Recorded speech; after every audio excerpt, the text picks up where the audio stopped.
Two pictures, Jesus said.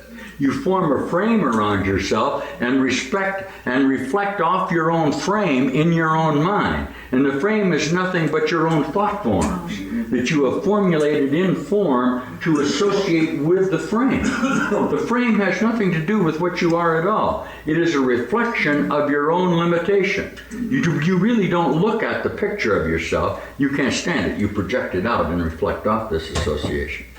As you release the necessity through the miracle to retain the old massive identity of yourself, you see more and more light between your objective mind. What are you doing? You're using the other part of your own physiological mind. You're not using this part of the cortex of your brain. What do you think that's for? That's a provision that you have to shine light into your hologram, into your cave of Brahman, into the middle of your head. You're acting out parts in your conceptual mind. I should do this physiologically for a minute. You're obviously using your mind to act out parts of your own perceptual association on a hologram or a stage contained within your own mind, which is the same as the whole universe, because there isn't anything but your mind, all right? When you let light, when you dare to let light come onto the stage of your conceptual association with yourself, your script will change. Because the thought forms that you were holding together in your own mind to keep separate will feel their own individual reassociations. This is how your body becomes whole. Okay? You are enacting a drama now of our association with each other and peopling your stage contained within your own mind of your objective reality in correspondence with the reflection of your own mind.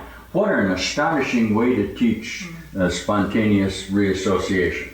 Okay, if when you come onto this stage of your objective reality, you do not give the associations of the projection of your own mind the script of your previous historic intent, you will have a new script. But as long as you continue not to let that reassociation of your own mind come in, you will be retaining all of the forms that you identify somewhere within your own time association. Obviously, you are not meeting a stranger, are you? How could you be meeting a stranger? He's in your own mind. You have formulated him to correspond to where you are in your own subjective or apparent objective reality, aren't you? Don't you search for what he is? Don't you give him an identity outside yourself? What you've forgotten is you think he's walking on playing a part separate from you.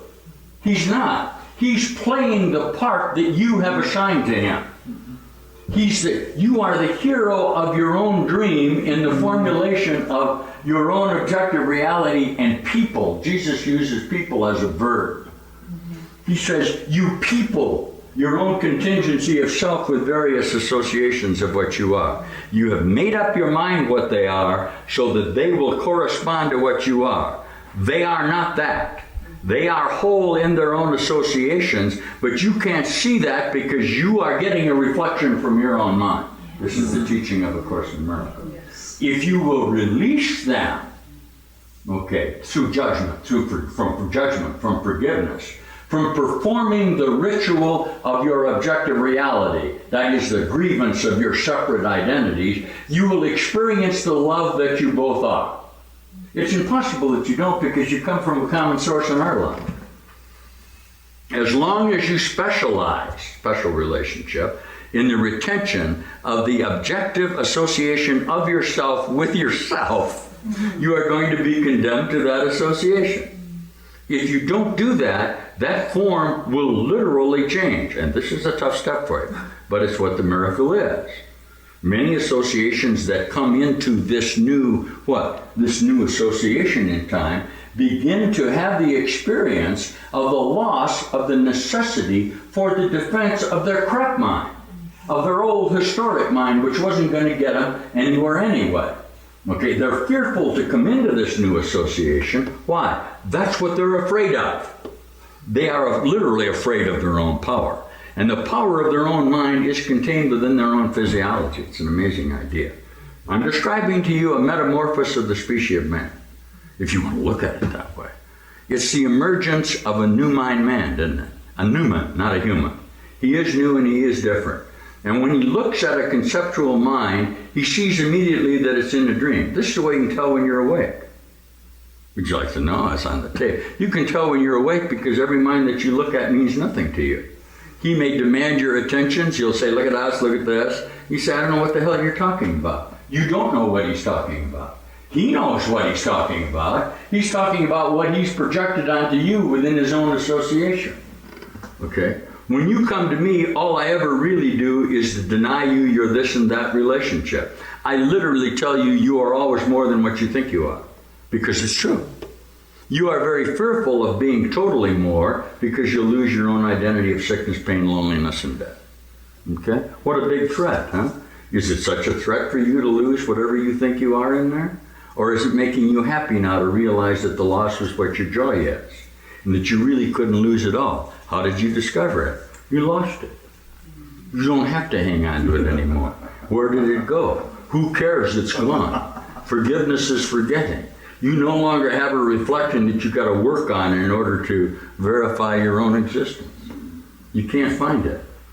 You're a great threat to perceptual mind when you can't remember the grievances you guys used to share.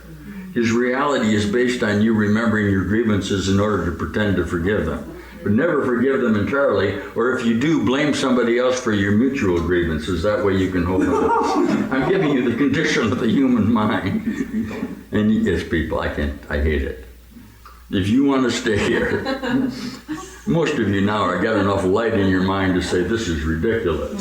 Each one is formulating your own self and trying to arrive at a conclusion based on the rejections of what they can't agree on and the acceptance of what they can. That way they can limit their identities and keep themselves separate.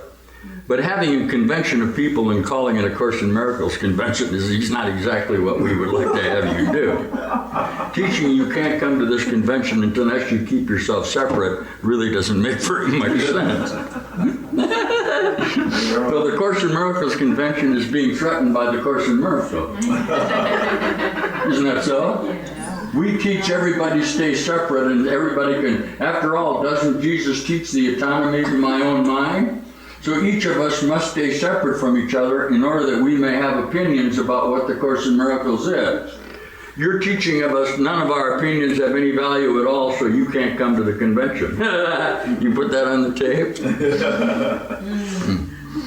What's his name wrote that in his Miracles magazine. He says, boy, those guys are crazy. They're teaching a Course in Miracles. No, the last thing we're going to do is admit that our association with what it says is not valuable.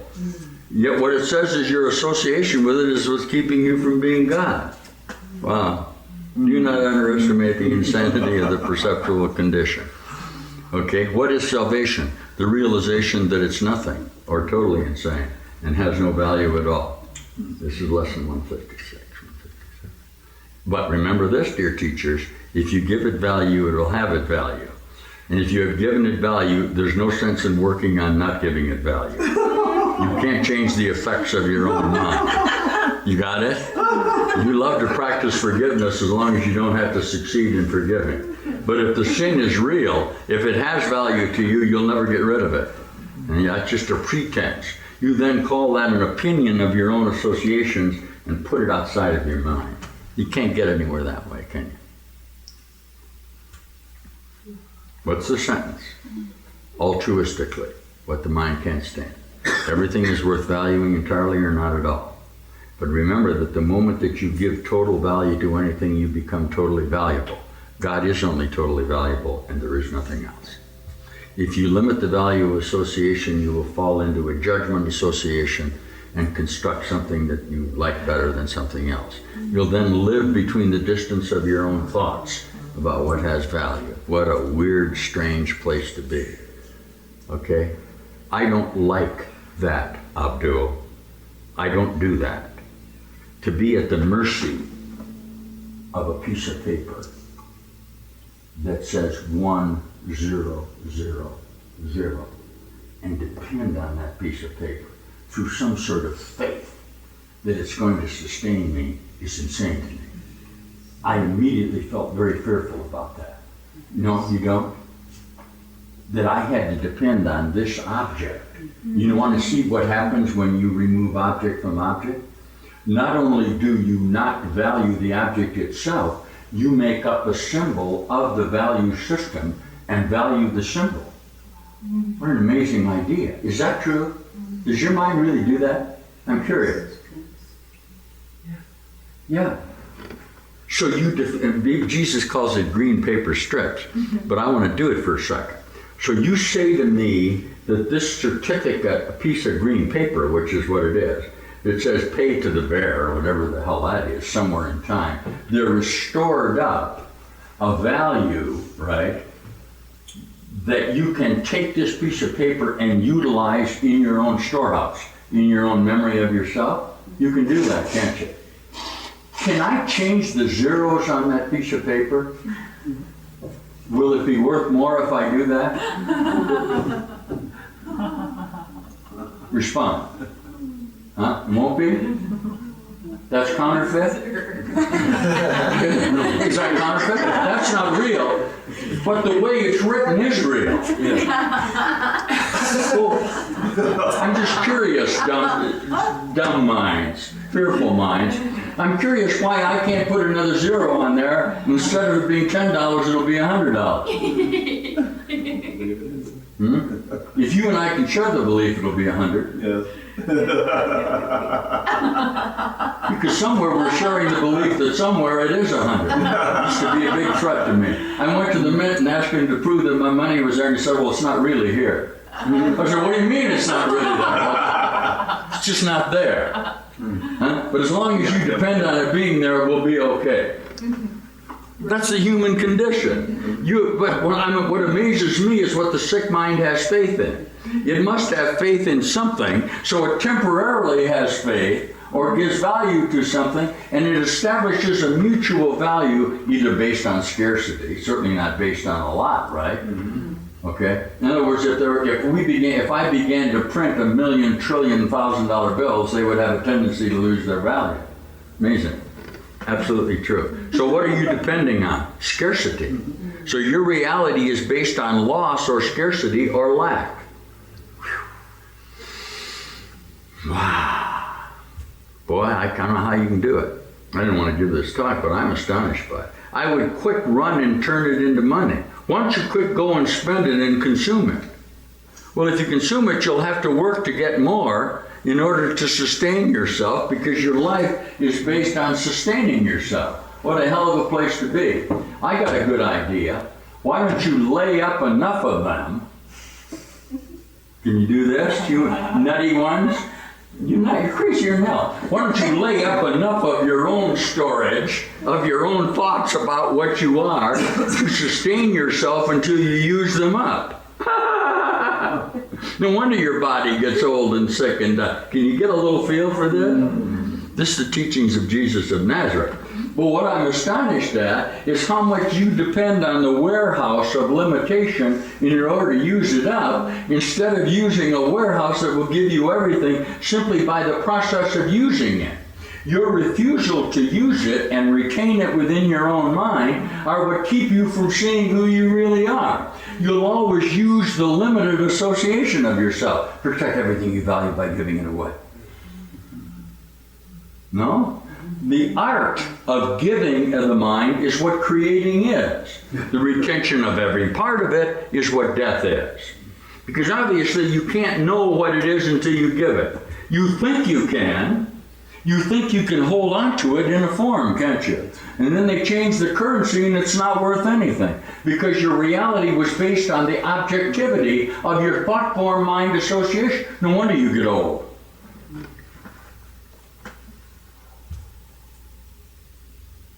So the outcome of you here is using yourself up based on what you brought into your association here? Isn't that so? Yeah, you're going to get used up. There's no question about that. That's crazy. Well, what's going to happen after you use up? We don't know. We come here. We don't know who we are, how we got here, what we're doing. Okay? We're just here. We're stuck in a little teeny thing going around a trillion stars. We're reduced to being in this funny little association. It's astonishing to me why you would not demand to know what you are.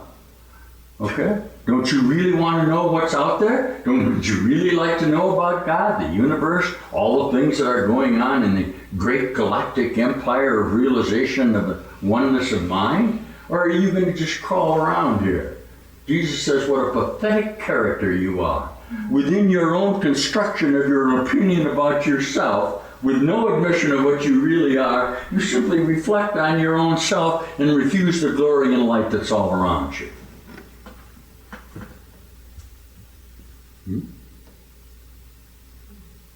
Now you say to me, well, I'm getting along pretty good. That's what you just did.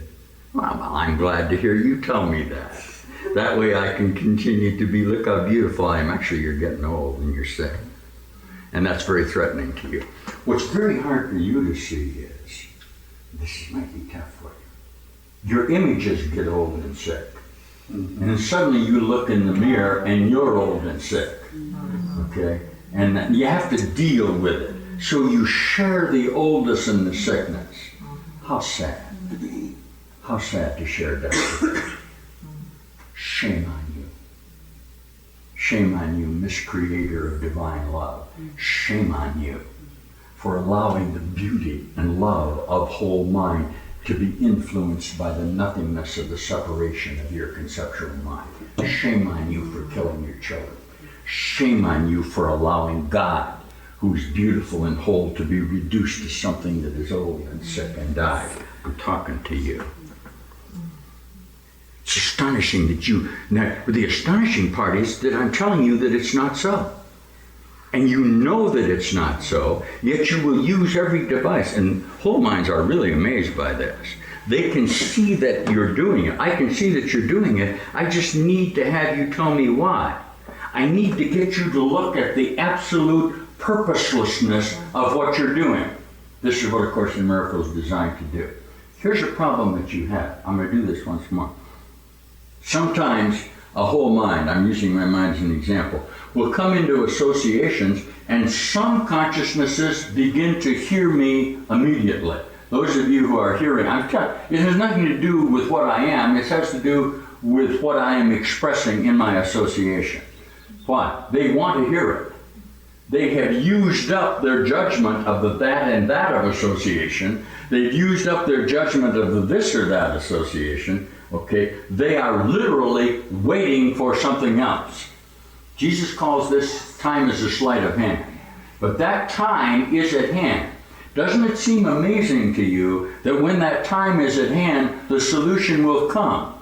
Yet the time that is at hand is being determined by your own mind. This is the lesson I did yesterday. The beginning of chapter, whatever it is, 18. I'm obviously telling you ultimately what you must hear. Okay, the point is always, are you ready to hear it? I am telling you, yes, you are ready to hear this, or I would not be with you now. I am with you telling you that you are ready to hear of your own awakening. I'm also telling you that it's the most fearful thing that has ever come about. Okay, this is your ultimate fear of God. Your ultimate fear of reality, as crazy as it seems. Okay? Okay. Okay, I am extending to you the power of whole-mindedness, which is what you are, to literally intercede between the static of your conceptual thoughts. That's A Course in Miracles. All teachers do nothing but intersperse the light of their minds between the limited conceptual thought associations. The question is not that I do this, although you may question it. The question is only, how willing are you to undergo the experience of your own enlightenment? That's it. There are associations, and I am speaking now as a Newman, and I'm able to speak of it now because there are I don't know if you know this, but there are lots and lots of humans who are becoming new-minded. I don't know where you are with your own mind, but a new mind that comes whole, this is what the Course really teaches, immediately will know another whole mind, simply because they don't correspond in the exchange of their relationship with themselves. I'll give you an example. I can tell very plainly the difference between you and many of the associations that are around me. Let's use Wisconsin. And not only that, but they can tell the difference in you. I'm going to let this go on the tape. That's a great threat to you. And you want to know how they came to know that perceptually. Okay, because you're refusing to accept what I'm teaching. I am telling you they did not come to know it perceptually. Okay, I'm giving you a flat statement. You are determined that you have solved the problem in your own mind and you know what this new species is. No, you don't. Because that requires the experience of the release of your own mind in order to enter into it, and the continuing experience at this depth, doesn't it? Always let go of what you are in your association. When you walk into, you want to do this, you go back, you better take a look at it. The criteria has been established. That's why I'm allowed to tell you this. There are actually saviors of the world. I don't care what you call them. New men, new minds, illuminated minds, Gnostic men. Gnostic mind are emerging in the world today. You read about all this. What the hell's wrong with you being a new mind? This whole teaching is that you are the old mind and the new mind, and that the old mind and the new mind are singular. The time and eternity are going on all the time, and that only reality is real. I slipped a little bit, but I want you to do it in your own mind. The admission that there is a new mind, this is course now, not in the direction of where you have brought yourself, is all that the Course in Miracles will teach, and it's all whole mind teach. That's what I'm teaching you. The first thing that a new mind will tell you, this is how I can tell, is that he never got it by his own devices. That's the first thing he'll tell you. The first thing any bright mind, the first thing I will say to you, and you're going to condemn me to whatever you think I am, is that I had absolutely nothing to do with my awakening except a fundamental determination that I couldn't solve this problem. Can you hear that? That's what this is. You are hell-bent on believing that I have used some method in your mind as you have established me to bring about my awakening. You're a liar. You are operating on the own limited premise of what you think salvation is, and it has nothing to do with it. Okay. Remember that realization must come to everyone in time. Okay. Yet is that time being determined by you. Yet when you do determine it, is the time that it will have been. This is all lovely in the Course. That's what this says. How much do you want there to be a loving God? How much do you really not want to depend on death? As much as that you will not, you will have God. As much of that you will never die. Is that power contained within your own mind? Only in your own mind.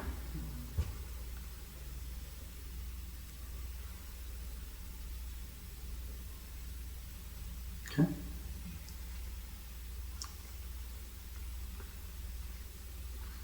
Well, am I having experience of this? I hope so. That's why it's called the Course in Miracles.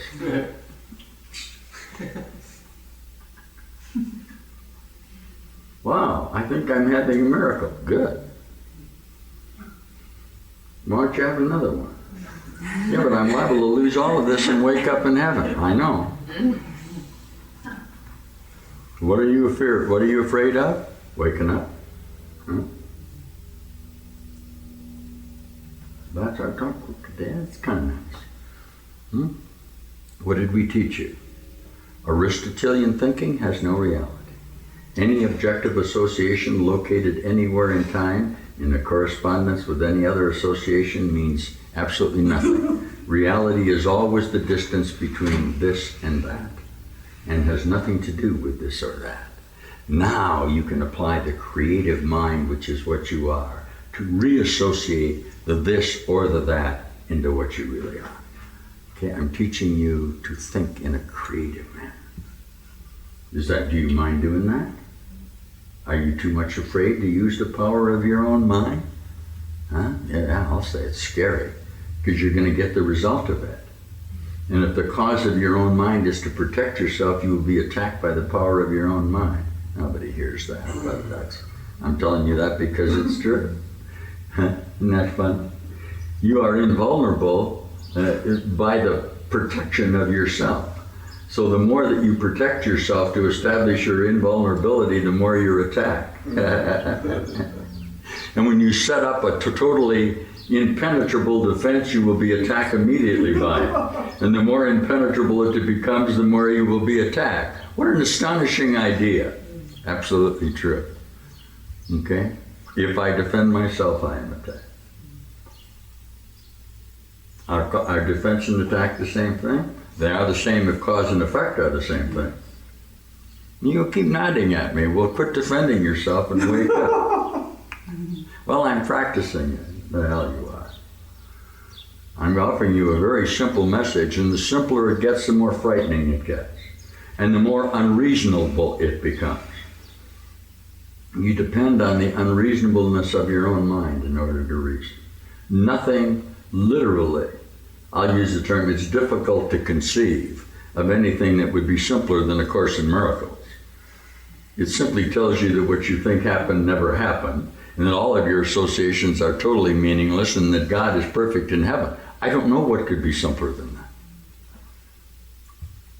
It does not employ any contractual devices of your self-identity in order to establish reality. It simply lets reality be what you are. Okay. Why would it be difficult for you to wake up in heaven or return to heaven if you never left? Wow. If it's impossible reasonably that if there is a whole mind, if there is a whole joy in reality, that you not be that. Okay. Are you willing to undergo the experience of the awakening, of the parting of the veil, of the release of this, of the confrontation at that fear point, the step that you won't take that Jesus describes so beautifully in the Course? He says, this is the place that you always come to. And this is the place where you choose to die rather than take the step to life. The step cannot be taken by you, but the willingness of you and your perception to stand at that point, in your own mind, at the occurrence of that, is what we call the altar in the Course, isn't it? And for just a moment, all of the pain and death and horror of the nightmare will appear on that altar with the perfect love of God that is what you are. But it will be purified if you'll stay there just for that moment. Okay, obviously that's the loss of the necessity for this passion of your own mind to defend and attack and kill. This is the place that you've been most fearful of coming to. Yet this is the place that you, in your own mind, have chosen to allow yourself to come to. That's an extraordinary thing to do. Jesus calls it a phenomenal accomplishment. It takes all of the conceptual self-establishment designed specifically not to communicate or to communicate within its own association, and offers it the wholeness of its own self. Not a partial self, which would still be non-communicative, but the whole self that it actually is. Isn't that lovely? What an astonishing idea. Are some of you ready to hear this? Not yet, teacher, not yet. You would much rather die than hear this message. Ultimately, you must die not to hear it. I'm sorry, that's the way it is. That's why all the teachings of the Course will be the one thing, if we had the teacher's manual, where it says the one assertion of a teacher of God must be to have nothing to do with God. Your one assignment, teacher of God, can be seen as have nothing to do with death. I'm trying to get you not to have anything to do with death. You're very dependent on it. So what is the greatest threat that I am to you? Life. It doesn't seem as though it's that, but it is. If you are eternal, you're just going to have to be eternal. Yet eternity to you is painful, because time which you measure, okay, as time, is a painful situation. So you kill yourself to get out of your own existence. What a terrible place to be. You see it? You can't succeed because you can't kill yourself.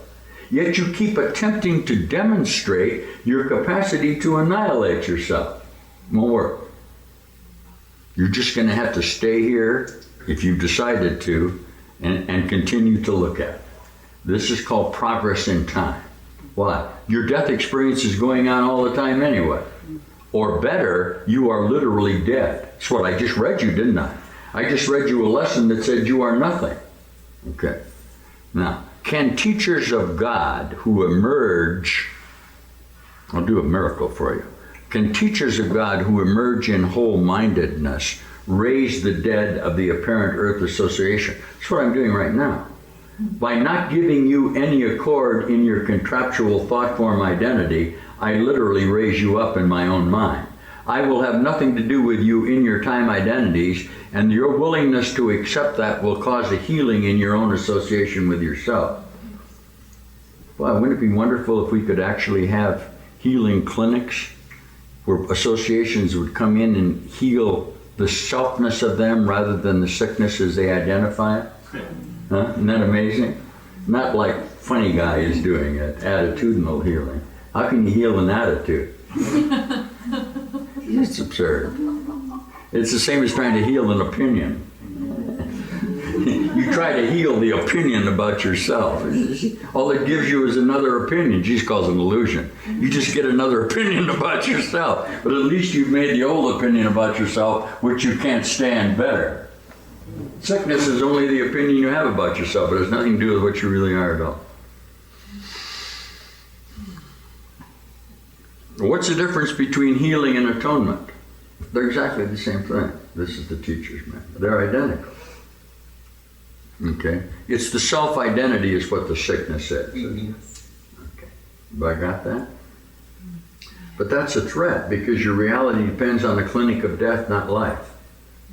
Your reality depends on treating to death rather than treating to life. That's as strange as that seems. That's exactly what you do. You set up clinics to authenticate the death relationship. If you set up a clinic of healing, they'll burn it down. Because the dependency of the association, whether it's medical, sociological, is on death, not life. You can't stay here if you can't die. Is that all right? Then you can't stay here because this is a dead place. Now you're rising from the dead. You're coming up out of this tomb, aren't you? Dead.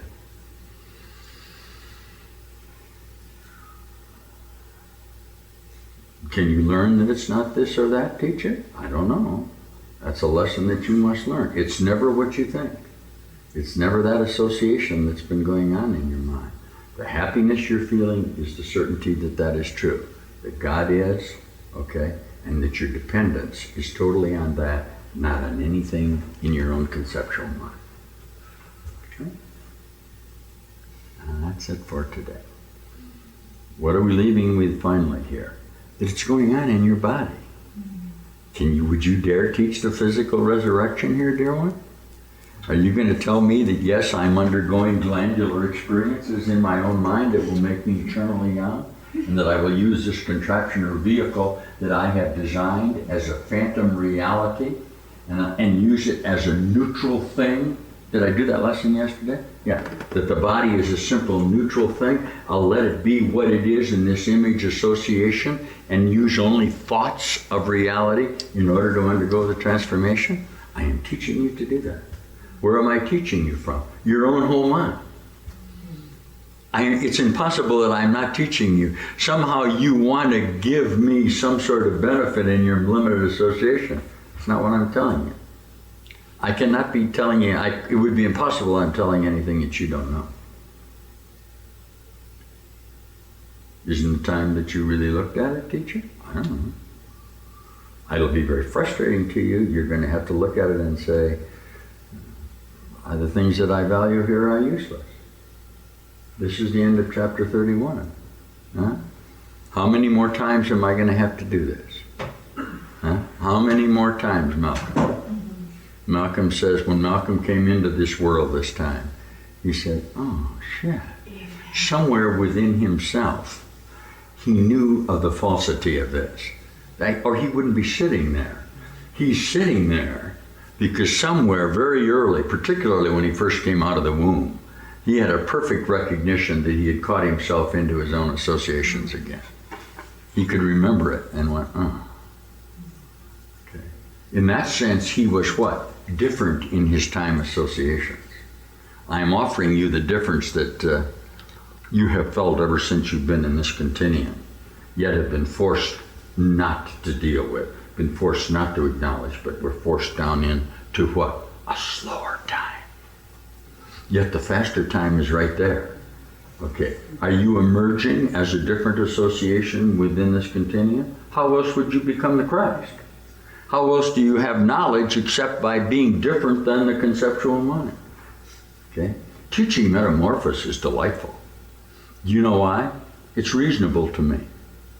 Do you know that if I listened to myself, and if I were a human and listened to the idea that I had in my mind, okay, the brain, whatever you want to call it, the capacity to undergo the experience, that would have a great deal of appeal to me. It has nothing to do with whether the body is real or not. I would say, yes, I am having those experiences. Well, everybody's had those experiences in life. And I would say to you, wouldn't you like to have them all the time? And you say, yes, how can I do that? And I say, stay with me.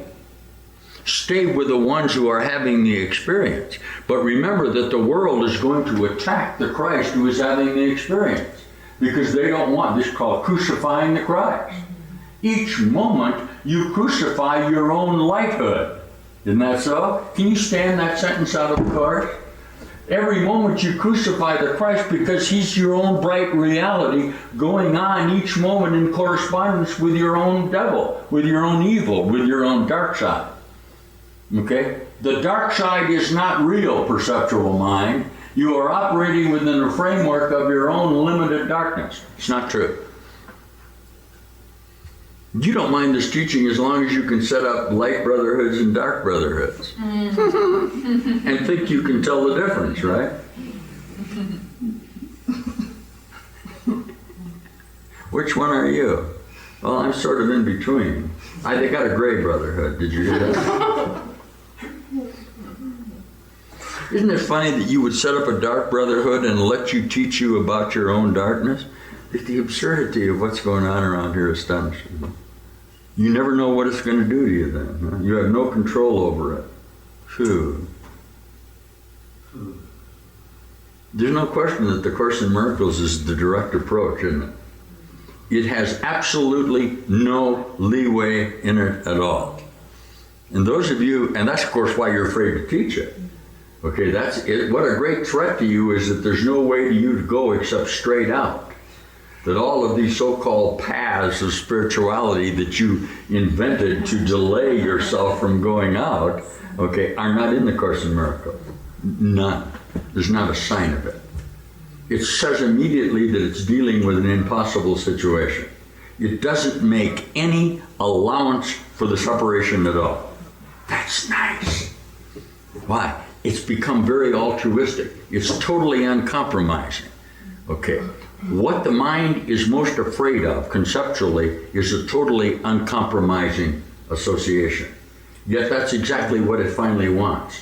It wants that whole association. And it's also what it fears the most. Okay? Well, I'm having that experience. Good. Well, nobody else around me seems to be having. Oh, sure they do. You're just not looking at it. The moment that you have them look at them, they'll immediately join with you in it. Dummies. The world is over. Okay? You're in a continuum of association of your own construction. If you change it, the world will change. There's a change that has occurred here. I'm going to give you this.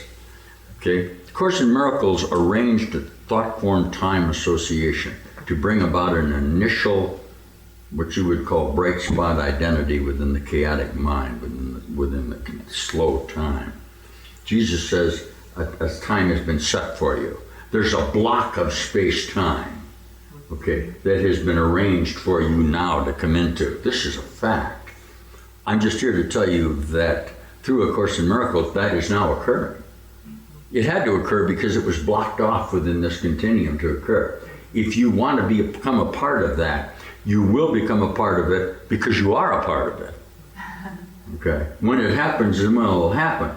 The idea that it's objective, it is outside of you and was formulated from out of time through your own mutual associations out of time with each other is very difficult for you. But that's exactly what I just read you yesterday.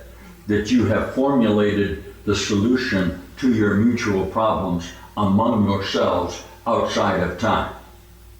And you got that? That's what you've done.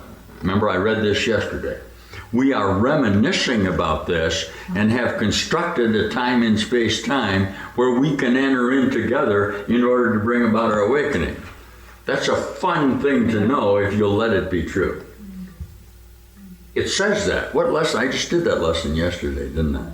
Yeah. It says we're all together out of time talking about it. Would have to be true. Okay. Are some of us later and earlier in time at this step? I'll say we've never tried it this deep before. Does it work? Oh yeah, it works. It works.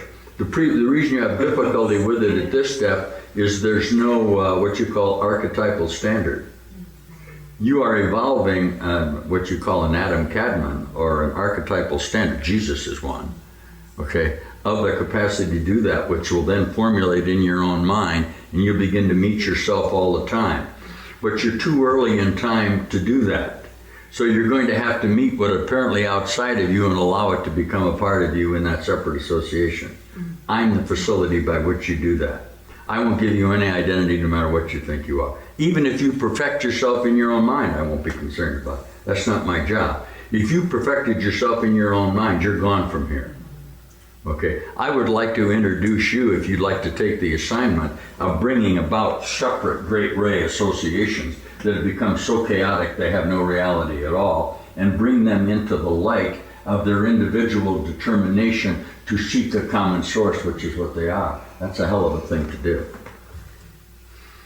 I mean, it's easy if you meet yourself and recognize yourself immediately. That's later on in time. That's what's happening now in this world. There are associations, and there's a lot of them starting to come into this, that are recognizing each other immediately through their own whole minds and not by the definition of their associations. To put that together is an extraordinary thing. Jesus calls it a circle of at-one-ment, but it's together. I'm telling you, it's there. I don't know how. My job is not to know how. My job is just to show you that light. I have nothing to do with them doing that. I put this on the tape. I don't have anything to do with this. I don't have anything to do with this place. I don't care where you hear that, it's going to be true anyway. Okay, everybody but you knows that anyway, because there isn't any such place as this. Can you do that through the reassociation of your own mind with the guy that you thought was out there that you have retained to keep separate and attached? Sure you can. You see what forgiveness gives you? Is it too difficult then to forgive God for what he never did to you? Is it too difficult? The guy, that being the guy that's standing right there, God, or your own whole mind, that you are refusing to give, which is nothing but you refusing to forgive yourself. That takes a little practice, but the practice has succeeded. It's a phenomenal happening. Phenomenal. We are well pleased. You will be well pleased with yourself as you see this. Will you be happy? Ha ha ha. Jesus calls it a way out of hell. I can always tell whether you got it or not. It's always expressed as gratitude, never as, boy, did I ever figure this out. Always. Yeah. At the Academy, we call it the G-ray. It's the gratitude ray. And the better you get at gratitude, the more easy it is to overcome the obstacle. Because your reality is total dependence on God, not on yourself. It's a good thought. It's fact.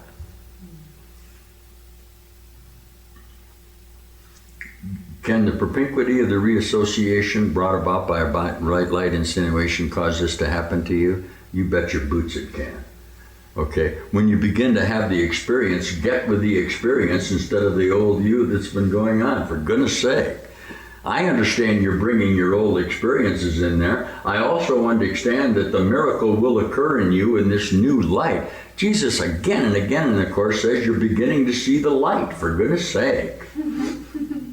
It's all around you all the time. And when that begins to formulate, you will want to enter into that light, I hope. Why not?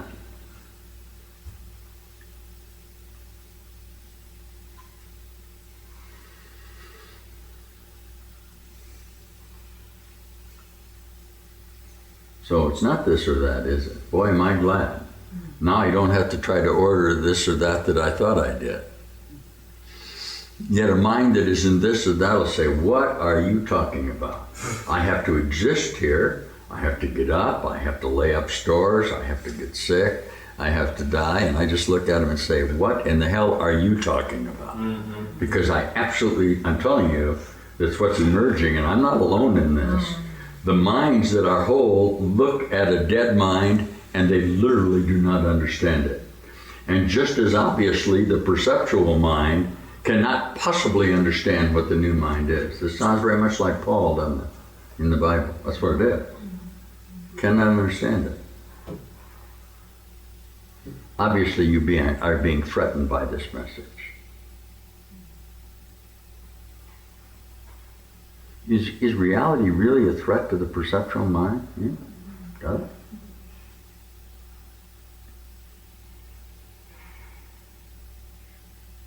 Okay, so you be happy with that, huh? Can you be a happy learner? Or are you going to say, well, I know that's true, but I'm obligated to death. And I'm going to have to live up to that obligation. That's what you're doing right now with me. I know that's true, teacher. I would like to believe you. And as soon as I can complete my obligation to death, I'm certainly going to take a look at that. Well, that's okay. I would suggest you do that as rapidly as possible. And if you will let what previously was an obligation to death become an obligation to your transformation, it will change much more rapidly if you try to address the old associations you had out there. Who heard me? If you go out and try to solve the problem in the manner in which you previously attempted to solve it, it will create another problem. And you believe that I'm telling you to do that, but I'm not. I'm telling you to allow the problem to change through your change, and it will change. I understand that there's conflict involved in your own metamorphosis. How could there not be? Everything that you have constructed is to verify your association. But that does not belie that the choice remains yours. All I have really offered you is a glimpse of another way. I have fulfilled my obligation. I don't know where you're going to do that in time. Many of you now, in whatever this segment is, have decided that that's what you want. You will complete this process and the earth will disappear and be gone. Because you did, and the earth did disappear and is gone. Shall we do the sentence? This old world was over a long time ago. Some of you don't even mind that too much. Others of you will feel the futility that no matter what you do, it's already going to be gone. Others will feel the joy that that is so. You're happy that God really immediately interceded, or whatever the hell you think, that the expedition failed, that this is already over and gone and never worked. Are you ready to hear that? I don't know, you're in your own expedition. Finally, the real fun part is that you're fighting the battle with yourself. Okay, that there's really not any battle going on, is there? Not real. Why would there be conflict? What would that be? That's senseless. You battle only within your own mind. That will really make you happy. There is literally nothing stopping you from immediately becoming whole and being with God, except your own fear of doing it. Okay? That's fun. Now, when you then feel that conflict of this or that, what do? You release it and feel the joy of God. This is the workbook of the Course in Miracles. Suddenly you find that you're only feeling the joy of God, and sure enough, all of the junk that you had has gone away. Not because you worked on it, not because you tried to overcome it, not because you attack it, not you attempted redress from it, simply because you did no longer associate it in your own mind. It's a Course in Miracles. Okay?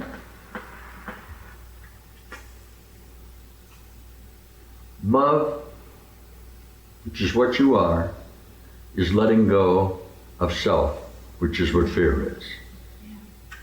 Everyone? I don't know what you tell the conceptual teachers of a course, but that's about as basic as I could tell you. Okay? You are the obstacle to love. I cannot show you, this is the end of it. That's the beginning and end of the Course in Miracles. I cannot show you what love is because you are already that. But if you will allow me, I will show you the obstacle to love, which is your own self-identity. I am not concerned about how you identify yourself. Please don't break that into the ego and the Holy Spirit with me. I'm not concerned about how you identify yourself. I'm telling you that your self-identity, your historic conceptual associations, okay, in your own process of this, that, in your own objective reality, are only an obstruction to the creative love of God, which is what you are. If that's too altruistic for you, let it be too altruistic for you, and continue to look at it in your life. Let it be true. Okay? Because it is true. Let God be what he is. Quit trying to construct it in your own mind. Is there a surrender aspect in that? There was for me. And I hated the word. So I surrendered and then allowed the word to come. Because I would never accept surrender. The easiest way to do it is to remember surrender does not involve terms of any kind. It's unconditional love. Because love and surrender are simultaneous. Who heard it? The surrender of the self is what love is. There is no distance between good. There's no distance. There's no observation. If you keep fighting the wrath of your own, what apparent surrender is, obviously that's not surrender. That's the last bastion of your defense in your determination to confront God under the terms identified by yourself. You will lose. You will lose. Because he is everything and you are everything but that. Strange that you are everything but.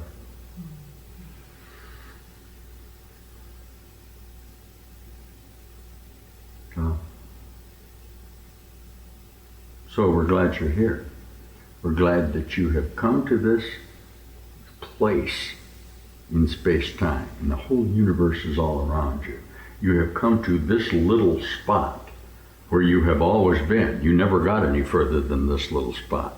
No matter what appeared to happen in all the universe, in your construction of 1,000 million trillion stars and 1 billion galaxies and speeds of light and objective realities, it still turned out to be nothing but your mind. And that's fun. It's fearfully fun. It's a great dramatic step into the unknown. Is it fearful? That's the fun of it. The fun of it is the fear, not the loss of fear. Because you'll lose the fear immediately as soon as you look at it. You don't confront it and you feel the thrill of overcoming fear. It's a fun thing to do. You like it. That's why you do wing walking and bungee jumping. You like the moment of the fear because it's the closest that you can get to reality. Yet you finally don't want to die, you want to live. Yet you like the thrill of it. This is the thrill of life rather than the thrill of death. But it appears to be the thrill of death. What I'm telling you is there's really no difference in the thrill at all. Okay? It just seems like there is. The thrill of life never reduces. It's the excitement, it's the ecstatic realization of the passion of the release of the conflict. The passion of death is also the momentary release of the conflict, as strange as it seems. Do you see that? And then the re-entrance into the death. That's why you love death so much. Your most exciting time is death. Huh? Isn't that so? The time that you feel your revelation is when the body apparently dies. You believe that you can solve the problem through the passion of a death-like confrontation. How many have seen the ecstasy of an association seeing Gabriel blowing the horn at death? First time I saw that, my grandfather. It was dramatic. He was 88 years old and I was 8. And my dad came in and said to my mother, Grandpa's going. Dad is going. And I went in and here's this old man who suddenly sat bolt upright in bed and said, "The angels have come." And there was light all around it. At least I saw it.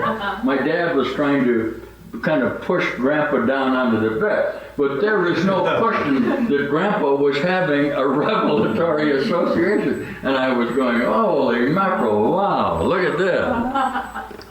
How did he get it? Through death. Can I teach him to have to look at the Yama man? Could I actually teach him to take death and set death right alongside of him? This is the old Plato technique. Huh? He used to take a skeleton. Jesus calls you paint lipstick on the skeleton. You take the skeleton, set it right next to the class, and dress it all up and say, "That's you." Okay? You can see the outcome of everything that's going to happen to you in your own mind. Yeah? Isn't that fun? It's called dance macabre, or the dance with death, which is going on with you all the time. So somewhere you like death, and somewhere you depend on it. And you kind of love the old man that comes in with the sickle at the end of time, because the new kid is going to be born now. Okay? And it's very difficult to you to see that you can take that old man and make him the young kid right now, because it's contained within your own mind. Brother, there is no death. I'll give you the sentence. Okay. How can I come to know that? Die, dummy. There is no proof that there is no death except dying.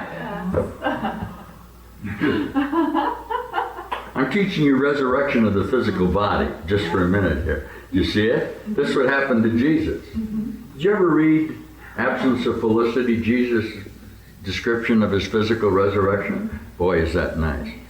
Wapnick reduces it to some sort of psychological association between Helen and Bill.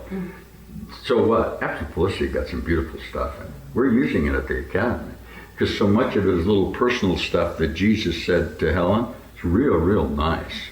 It didn't get into the course. But his description of his own resurrection is a beautiful piece.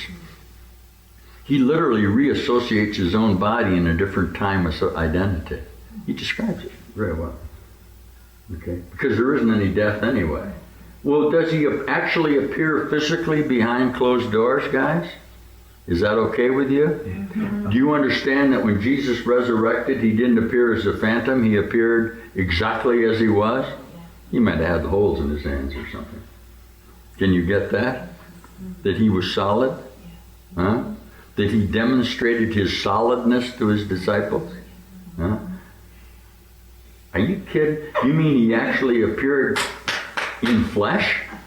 He wasn't some sort of a spirit? Can you hear this? Huh? He was just reassociated in an instant and became solid? Not only that, but he demonstrated his solidness. Why else would he say, "Watch me eat"? He wanted them to understand that he was whole. Yeah, that's the whole teaching.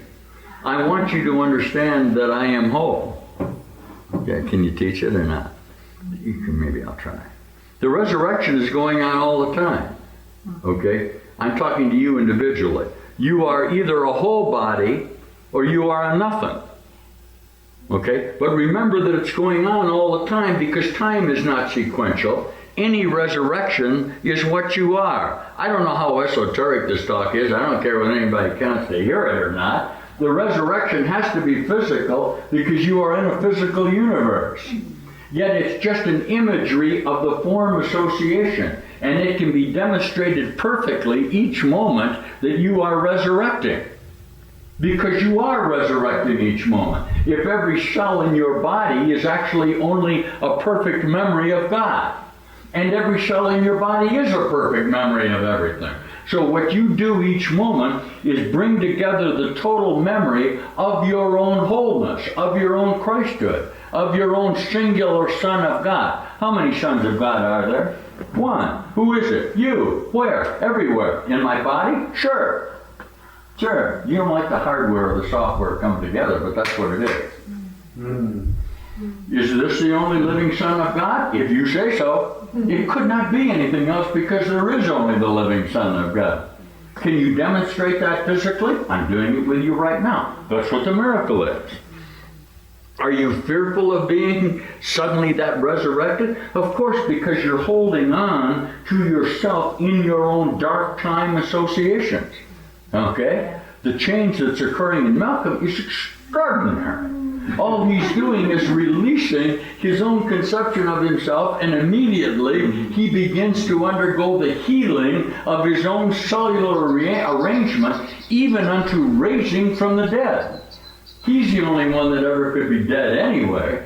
All I'm really offering you then is your own resurrection. Okay? If anything resurrected, it certainly was you. Not knowing that, why don't you have the experience of the second resurrection? That has to be you. So your determination now is to whether to resurrect or crucify yourself again. There's nothing in between that. If you remain as a body, you will crucify yourself in your own conceptual mind associations. You'll literally kill your own thoughts. And most explicitly, you will kill your own thought of your wholeness of your own self. So the only requirement for the resurrection is the complete change of your own mind about what you are. You cannot be both things. Can this happen simultaneously? Can this happen spontaneously? Can this happen instantly and you be gone for the world? The answer to that is yes, and that it is. If I choose, I can depart this world at this moment. It has nothing at all to do with death. It has to do with evolving the certainty of what I am. Are you becoming more comfortable with the manner in which I'm teaching you? Much more. Why? You are having your own experience. Tell the dead ones they need the experience. I positively guarantee you, teachers of God, that when you begin to have the experience of your own resurrection, you will no longer want to stay in the tomb. I don't care how that comes about in you. I am not concerned about how it happens to you. I am certain that whatever David the human brought into this association, when David the human begins to experience the miracle of his own awakening, he will want that. I'm teaching out of the book, but throw the book away for a minute. Once you begin to have the experience, you will want to have the experience all the time because it makes you happy. And it will make you happy continuously because it's an experience outside of this world. It does not have to do with this.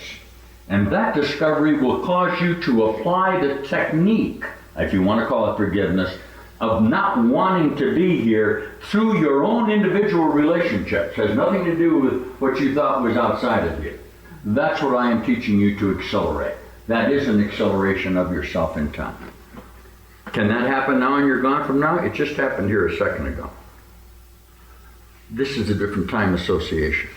If you guys come into this association right now, in this time, this weekend, whatever you think this is, and don't bring your old crap time with you, I'll show you a new time. Because I am in that new time. I am not in your old time. But you're going to have to let yourself, I'm teaching right out of the Course in Miracles, you're going to have to let yourself say, no, I am seeing only my own past. I have projected that into my future. I will come in and let the continuity of now, let the continuity of time, okay, be right now rather than projecting and formulating my old associations, and this will be a new time for you because this is a new time. Your admission that this is a new time will allow you to see. And it's allowing many of you to see it now. Some of you will come into this time and say, gee, I want to thank you for the new me that you have given me. You have given me a nice insight into myself. I'm now able to organize my this and this, or my this and that, better than I could do before. I will continue in time to operate on the principle of my own self-identity, but in a much happier state than I was in previously. Wonderful. You do that. How long before you're going to say, wait a minute, wait a minute, that worked real good and real happy, but I'm still dying. I'm always offering you more. This is A Course in Miracles. I'm always offering you more than what you can conceive of. God is not conceivable. Of course not. So stop trying to conceive of him and you'll be him, Krishnamurti. I'm teaching you, okay, the resurrection of your own mind. I'm teaching you the teachings of Jesus Christ. Can you find all of these teachings in the New Testament? Sure. Where else can you find them? Are you ready? Everywhere. Everything in your own constructed mind is teaching you of your own wholeness. You cannot not, because it's you teaching you. And you are whole. You see? Isn't that nice to know? What about that other guy? What about the guy you combat in your own mind, Tom? What about the justification for your old self that you hold on to and say, this hadn't happened. If you hadn't told me to do this, I wouldn't be doing it. What nonsense. It's just total nonsense. It's just a grievance. Okay? There's no power outside yourself. I'm offering you that freedom. I'm also offering you the responsibility of the world, which you have refused to accept. You can stand the slaughterhouse that you're in. Fortunately, it's not real. Fortunately, you can depend on that, okay, in order to be responsible for a moment for it. It appears that I'm teaching you responsibility to the world. Actually, I'm teaching responsibility to yourself and God. Do not be a server to man, which is only your own concepts. Be a servant to God. You achieve service to God by giving to your own concepts. That's the technique. You literally give and become as God, since God only gives. You all have that? I'm teaching you how to give. Give it all away. That's very fearful to you, but until you do, you can't know that you are everything. And that's fun? Okay. The more you discover that the more you give, the more you are. That's a thrill. Those of you who discovered you gave away and lost simply didn't give but held on to. So each moment you give and you'll have that. That new association of giving has been established in this continuum and is being held together by love rather than reciprocity. If you'd like to see it, I can invite you to see it. I'm doing it right now for you. I can see what they're doing there. That's a very late time mind. They've come together and are only giving. It is not an establishment. It's at the borderland where time is disappearing. You may go there and you'll bring your own constructed establishment with it. That's what you're still doing. It's not what it is. Do that for me. The discovery that the dependence of an establishment in this continuum, in this time, could be only on God is an amazing idea. And it can't last and didn't. But boy, while that portal is open, all I can tell you, if that portal is open, I'd sure as hell jump into it. You're going to have to take a chance on it somewhere. Otherwise, because you'll never do it of your own volition. You're finally, and this is the whole Course in Miracles, finally you're going to have to say, to hell with this, there's got to be something else. This is chapter 31. Okay. You're just tired of this. It's not this. Okay. Each time you do that, it's what you are. Got it? And I know that's like nihilism, but it's what I want you to see. I can, he will, if I let him, he'll do it. If I don't manipulate it, if I don't hold it together, if I don't divine it, I will be whole, because that's what I am.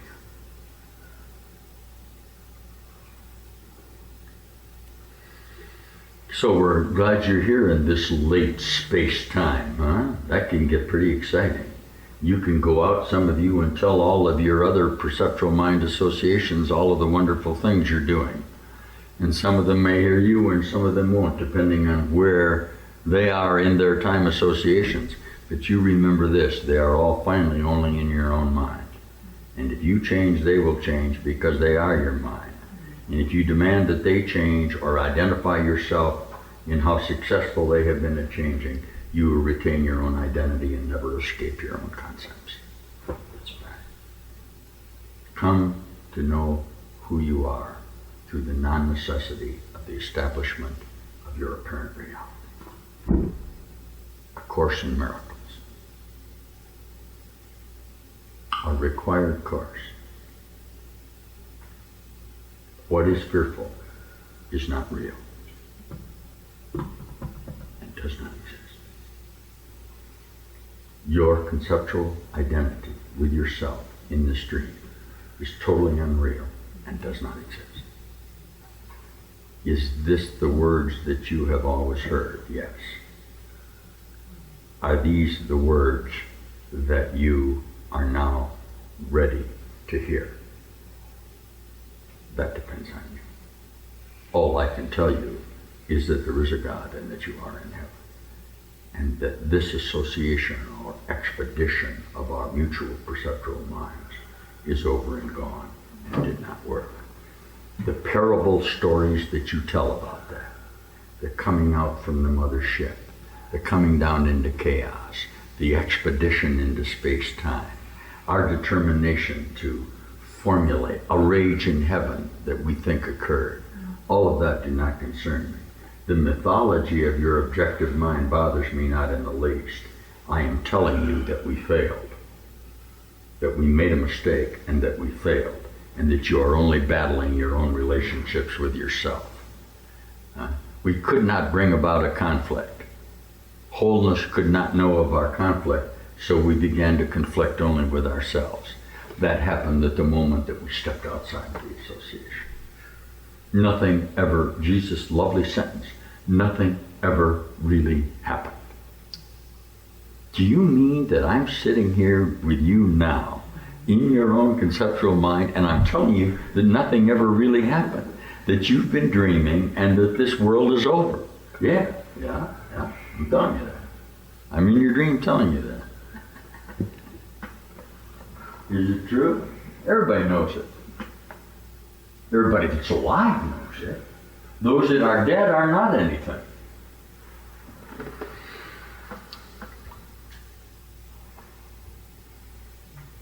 So we're glad you're here, and we hope you'll keep coming into the light, and we'll see it as the ultimate and only solution to this self-constructed problem of nothingness that you retain and call life. I'm going to tell it to Abdul once more because she is sure a live dead one. Whatever you may think that this is in your own mind, whatever verification you find for it within your apparent associations, I am going to tell you that this is not life. Okay? Life is not sickness, pain, death, illusion, loneliness, bodiness, love, loss. This is not what life is. Okay. I am not telling you what life is. I am telling you that this is not life. Now you have the solution. Okay? I am estranging you from the necessity to associate murder with love. Can you get it? You are very ingenious at connecting love and wholeness and God with pain and sickness and death because it's what you are. Okay? I'm showing you the demarcation between them so that you will not try to organize them in this association. See? That's all I'm really doing is that. What isn't love is murder. You will believe this entirely or not at all. He that believeth unto me will never die. It's so simple. Yet the battle rages. How lovely it would be if I could get Course in Miracles teachers to let the battle be between them and A Course in Miracles. Then they could get out of here real fast because they could admit they're attacking what it says. I've got perceptual minds that battle it out in their own perceptions. They don't even admit to the conflict that's going on between. But yet that's where your progress will be made. Everything that the Course tells you is diametrically the opposite of the construction of your own mind. It would have to be. The difference between death and life, okay? Eternity and time, loneliness, pain, the perspective of loss, are not what you are. Isn't that fun? Well, it certainly is, but in the meantime, I better keep doing what I'm doing in my own mind and survive here in my own construction of self. Fine. Huh? You give me a call when you're ready to hear this. What could I do? Huh? What can I do except tell you that you're doing what you want to do in your own mind? Okay? Am I coercing you, as many teachers of the so-called course will tell me? Of course. I'm offering you something you really don't want to hear. I'm using the direct approach. Some of you have become very excited by the direct approach, and you are allowing me to tell you that you are only love and not what you think you are, and not demanding how I know that. It's astonishing that you would do that, but that's what I'm doing.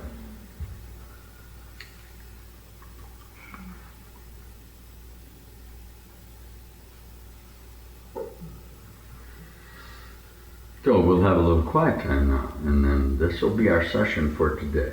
We're going to be here informally this week. We're sync lighting the mission here, changing its time associations.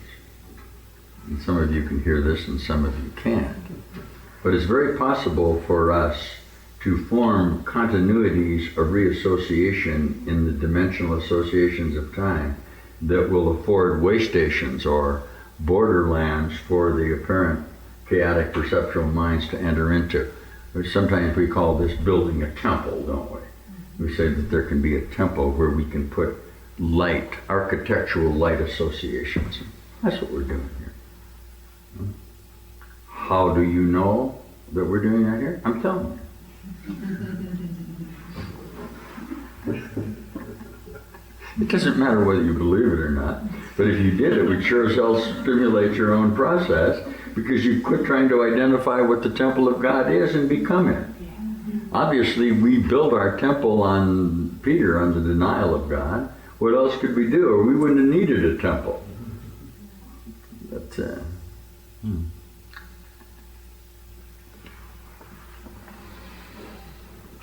why don't we try a little field of dreams? And we're going to have a new field of dreams here. And we're going to have a picnic on Sunday. We'll have a field of dreams baseball game picnic. We'll invite all of your old baseball players who can in here so we can get out of this basketball modality.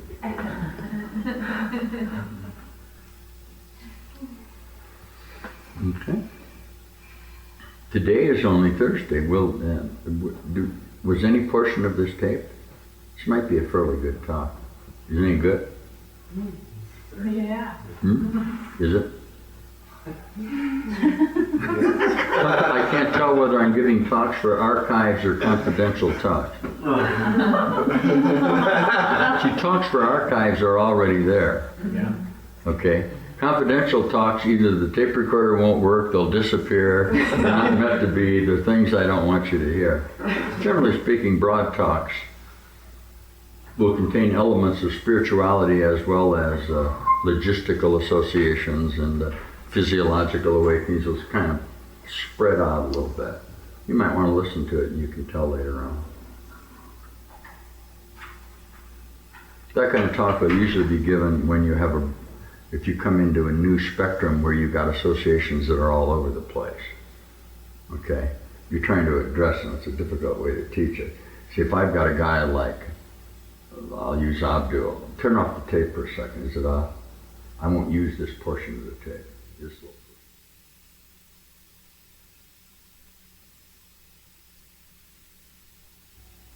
That would be your only assignment if you're in chaos, wouldn't it? Okay, to give birth to the Christ. Mary. To be impregnated by the Holy Spirit, as we teach it in the Christian idea. So that the Christ can be born in you, who is you, and mature in you through the interjection of the Spirit of God. Is that right? Are you comfortable with that kind of teaching? That's what we're teaching.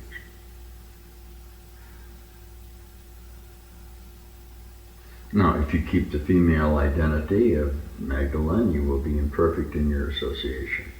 You allow the purity of your own female perceptual mind, the virgin, to become whole, you'll be impregnated and you'll be whole. Are you both the God and the virgin and spirit and Christ? Sure. Yeah. You're coming whole in your own mind, aren't you? That's a fun thing to do. You are the resurrection and the life. I hope you don't mind that, and it's not really too big a deal, since it's the only deal that there is. Having the experience is going to give you a great deal of joy, and you will associate with the other bright ones.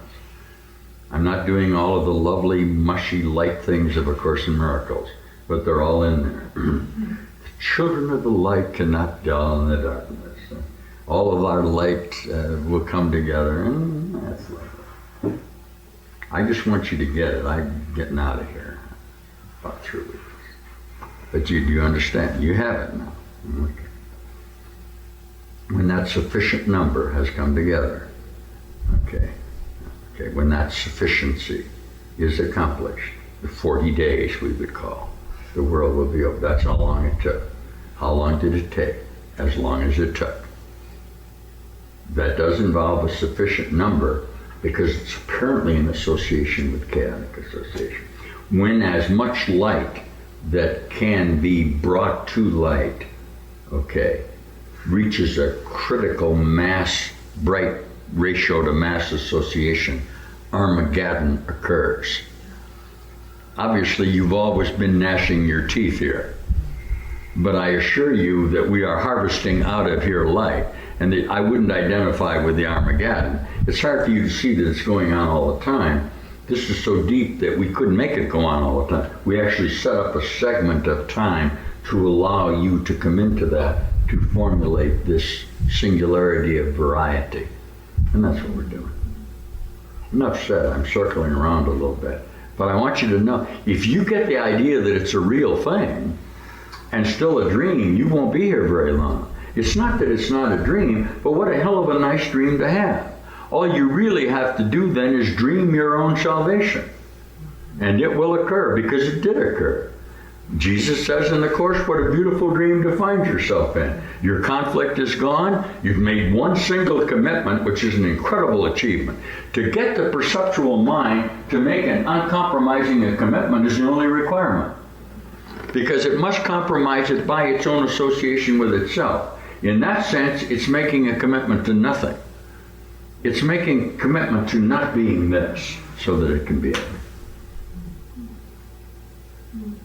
That works.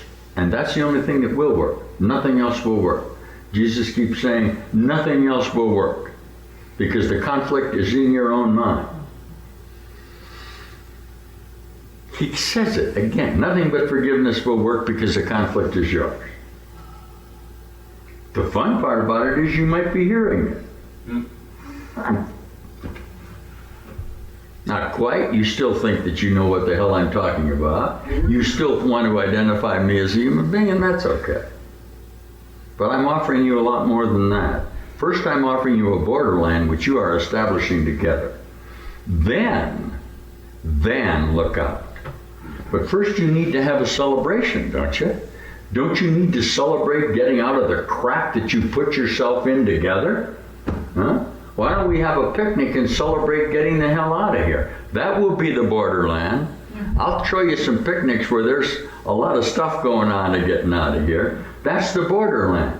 When Jesus talks about it, he says, now you're going back and forth. Sometimes you appear to be here. Sometimes you appear to be crossed over. Sometimes it fades. But finally, this grows dimmer and dimmer. And finally, you have a borderland where reality has totally interceded. And for just a moment, we all stand together in that formation. And then time is over. We need that intermediate step, don't we? Huh? Why? Because you know there's an intermediate step. Because you're calling to yourself. The only way you could have got out of here was to call to yourself, because sure as hell God's not going to call to you. You hear me? Reality's not going to call to you. It doesn't know anything about it. That's why you have the Holy Spirit. It has no aim. It has no direction. It only corrects. Totally, all the time. Okay? Okay.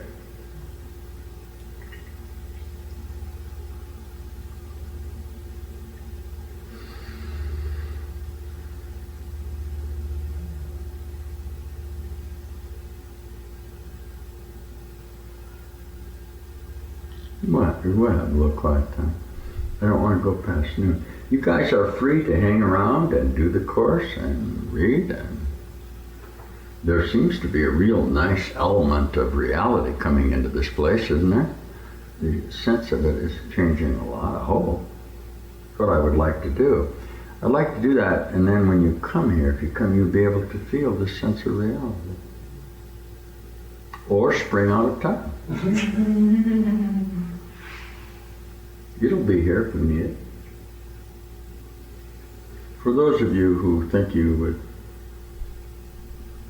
like to evolve into a new setting or association, my recommendation would be very strongly to you that you complete this process in this association.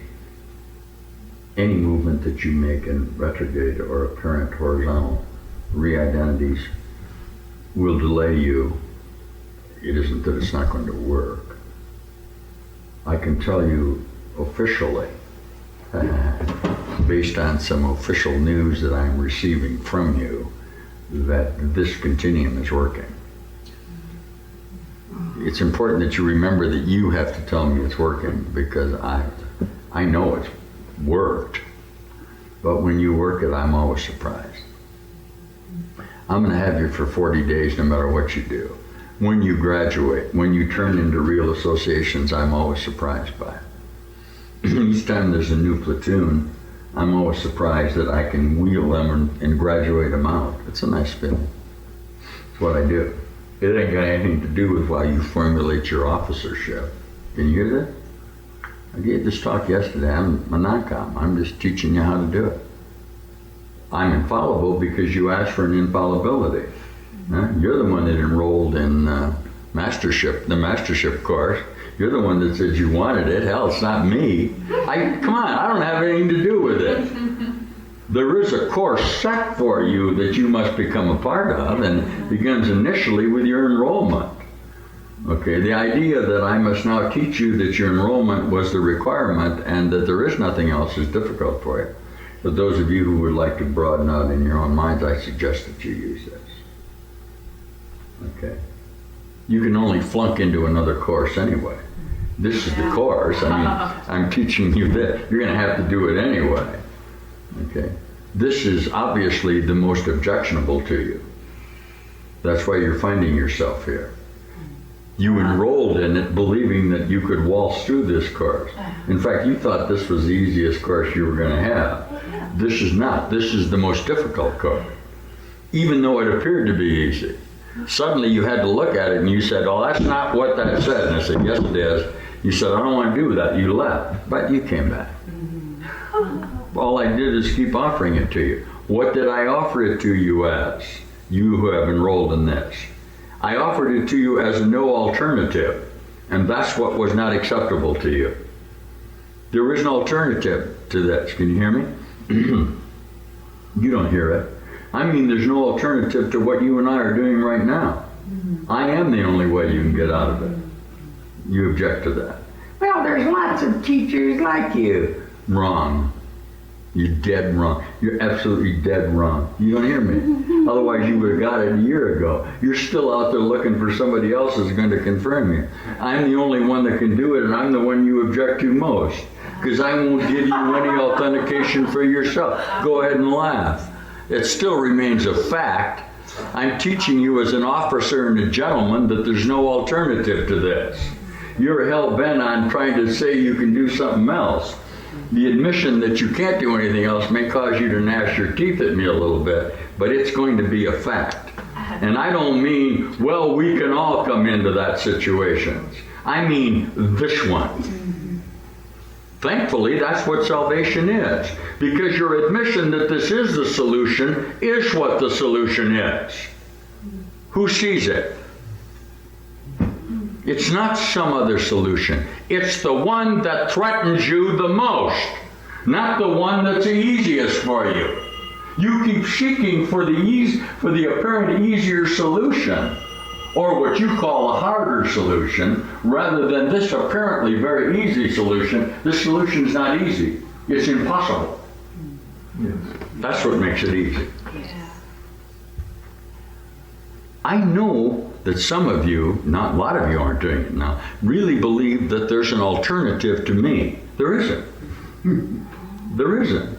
I'm a construct of your own whole mind. I'm a very late time teacher. In fact, I'm an out of time teacher. And you're a sleepy time gal, but you dance the evening away. Before the silvery. See, I'm so much like you, you can't stand it. Because the parts about me that you like, you also don't like about yourself. Or vice versa. But yet the Christ must be an image of yourself because you are the Christ.